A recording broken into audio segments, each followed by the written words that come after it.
Hi everyone, and welcome to 15 Minutes with Fusion, a series of conversations discussing innovative ideas and ways to challenge how we think about risk and resilience. I'm your host, Jonathan Hartman. Today's guest is Elissa McCulla, Vice President of Revenue Projects at Fusion. Alyssa joined us in 2014 and has a wealth of experience working with our clients on how to implement and improve their programs. She's been both the head of the project management office and the head of the account management team here at Fusion. And before joining us, spent 5 years as a consultant at Deloitte. I'm excited to share my conversation with Alyssa. In this episode, she and I discuss the value of after-action reporting and how it can help not only with the immediate needs uncovered during the pandemic, but also how it can drive long-term data-driven improvements to business continuity and risk programs. So here it is, the one with Elissa McCulla. Alyssa, how are you doing? Thanks for hopping on 15 Minutes with Fusion today. Hey, Jonathan, how are you?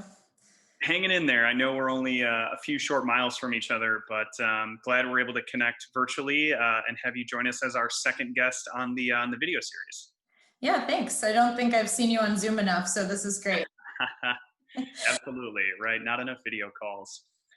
So wanted to talk with you today just about your perspective on kind of what comes next in relation to the COVID-19 pandemic and how that also sort of relates a little bit to how organizations can really make their operations more resilient overall. I know you have a white paper, kind of coming out that touches on after-action reporting, but there's a lot of topics in there that aren't just relevant to the situation that we're in right now.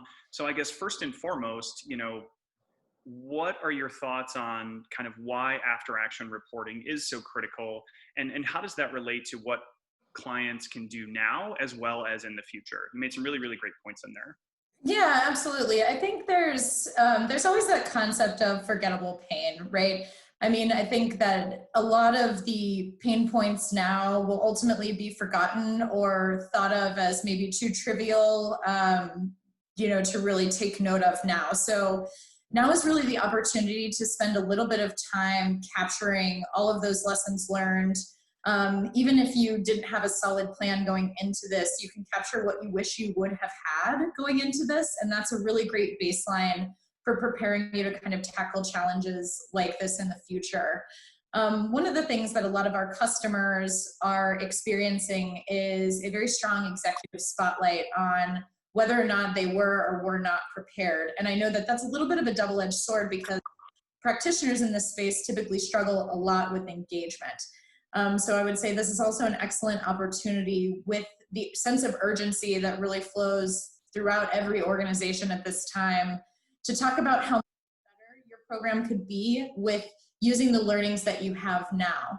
So it's a combination of building your foundation for a better recovery by identifying the things that you wish you would have had, and also leveraging the engagement you have right now to really develop a more robust strategy that's going to work for everyone and ultimately produce the data that you need to make better decisions in the future. So how does somebody kind of get started with kind of creating that recurring or repeatable model to help with that decision making? I'm sure a lot of our listeners have been kind of struggling to figure out, how do we gain executive buy-in? How do we get more investment for our program? And I think taking the resilience approach, obviously now they have a spotlight on their program like never before. So what are some things that they can do to get started? And having worked in project management at Fusion and having been, stood up our account management team, what anecdotes or stories can you think of people that have done that successfully? Or what examples might you share?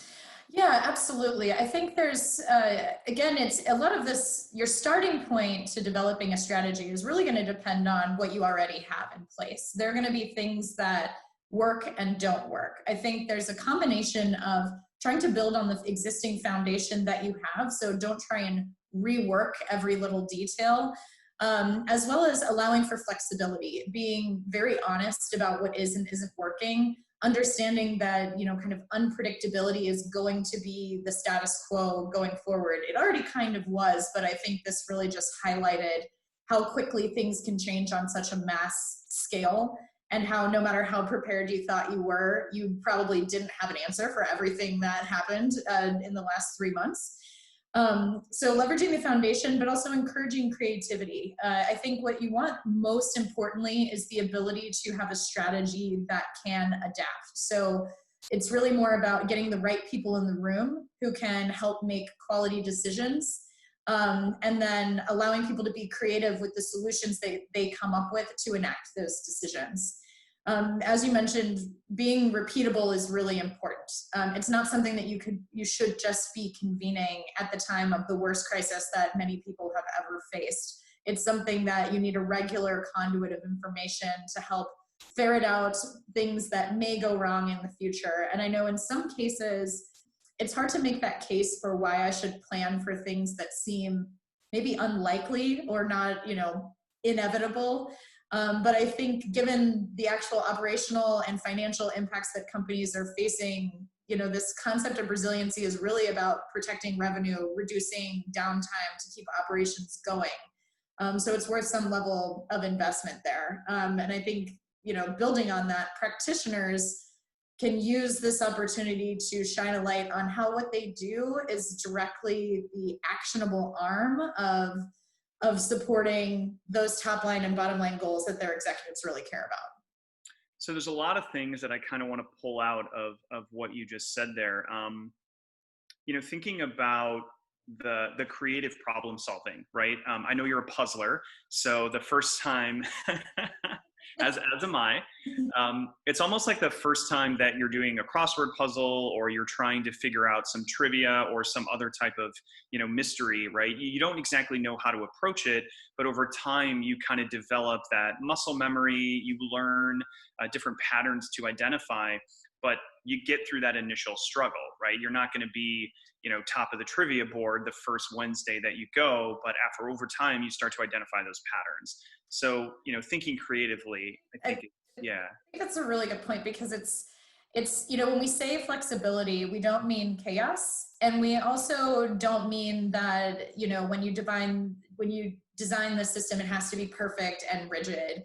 The concept of iteration is really, really important. And that's why you need to have the right people in the right room kind of analyzing what you're doing.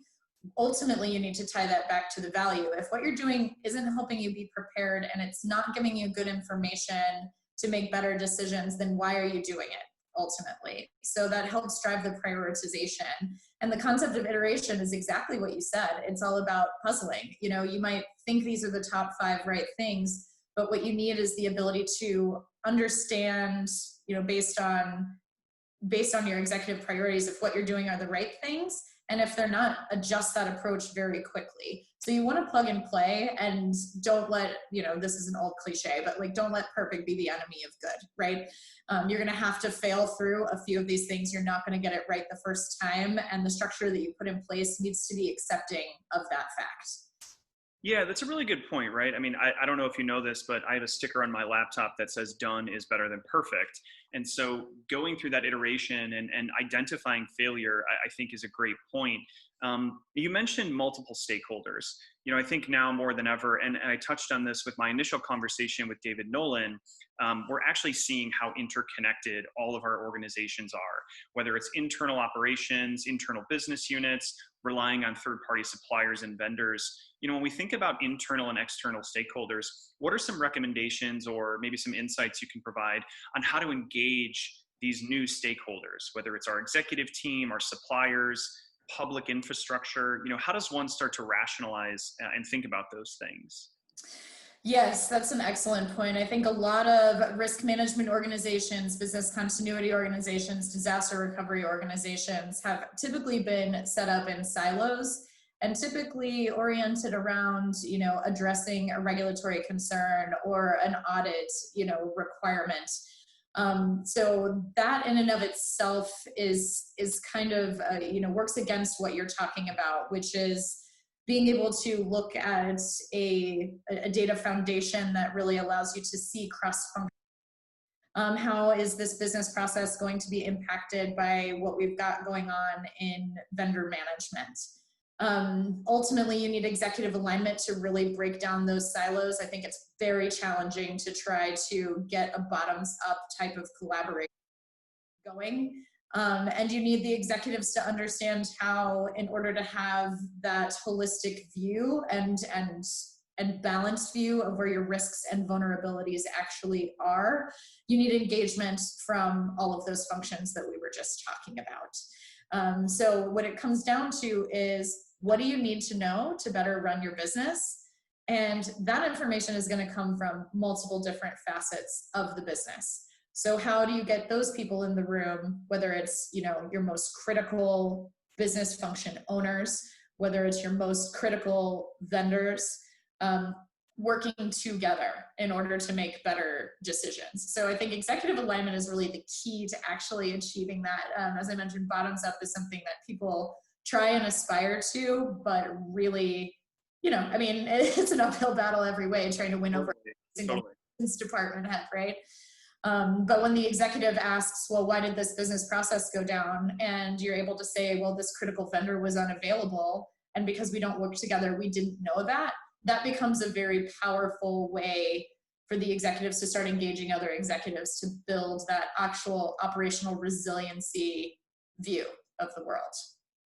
Yeah, absolutely. And I think now more than anything else, at least, kind of what I'm hearing in the marketplace, I'm sure what you're hearing, having worked with, clients that have been with Fusion for a long time and people that are just getting started, is that connection and that data foundation is more important now than ever, because they're getting requests that they weren't getting before, whether it's for board of director initiatives, from executive leadership that didn't know what business continuity is. I guess maybe leave us with a couple of thoughts on recommendations you can make for either how to engage executives or how to not have the spotlight that our listeners might have on them now, fade within 6 months. I know you mentioned earlier in our conversation, memory's short, pain is forgettable.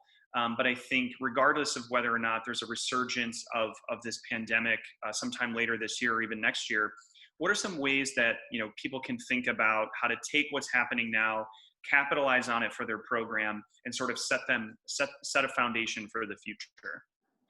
Yeah, absolutely. And I think part of the key is to get out of the tactical mindset.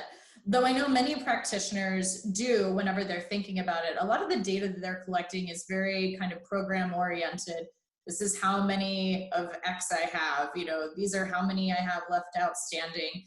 Things like that don't resonate. So what you need is an additional layer of analytics that tells you, this is where I have a problem. And that problem might be a combination of many factors. So you really want to focus on, what are the factors that help identify where an overarching thing, like an entire business service, may have a vulnerability. And it's related to all of that lovely detail that, practitioners are kind of gathering and managing, which is really what helps you facilitate making that information. But you need to filter out based on things like criticality. Engage executives and talk to them about their top-down view of the world. Compare that to the bottoms-up view that has been developed over the course of your program. And then filter out the noise. They're not going to want to know about every incident. So what can you do in your reports, as well as the way you aggregate and report out on metrics, that kind of helps focus in on the things that really impact the top and bottom line?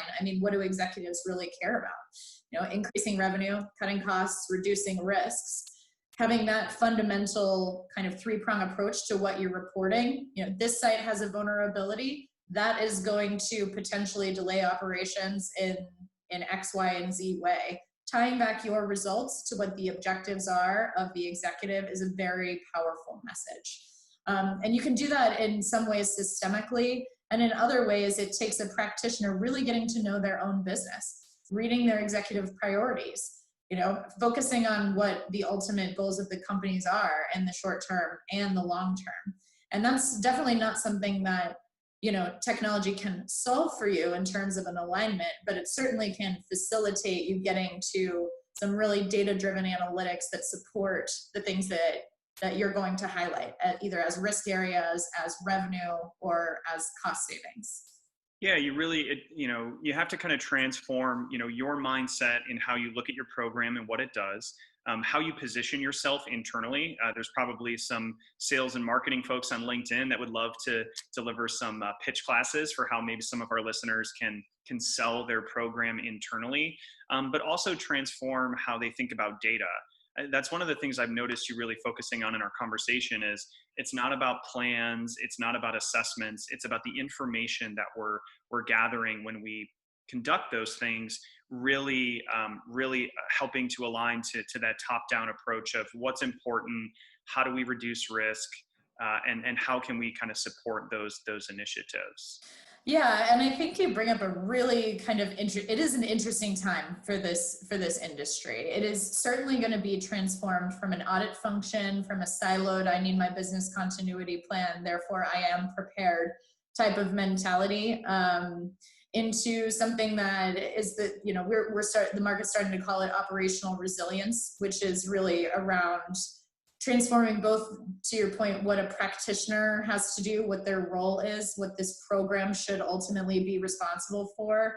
And that, of course, transforms the way that, you know, people like us, the software companies, need to support those practitioners, and create a very usable and multifunctional platform that can support a broader perspective on resilience, which is not something that, you know, I think market leaders and kind of thought leaders in the space have been pushing for a while, but I think it's starting to set in that it's a bigger concept, and it's kind of an exciting time to be in the industry. Yeah, absolutely. I think, you know, from what I've seen in the conversations that I've had and the conversations that we have coming up with other guests, I know that there's nothing but innovation. I know that you're heavily involved with a lot of the strategic projects here at Fusion. So really excited to kind of see what comes out of the rest of the work that you do. If you want to learn more about how after action reporting can really help drive what your long-term operational resilience strategy is, Alyssa's white paper will be available on our website. And if you have any questions, please feel free to reach out to us here at Fusion. Alyssa, thank you so much for joining us today, and stay safe. Hope to see you in person soon. Thanks, Jonathan. Talk to you later. Bye.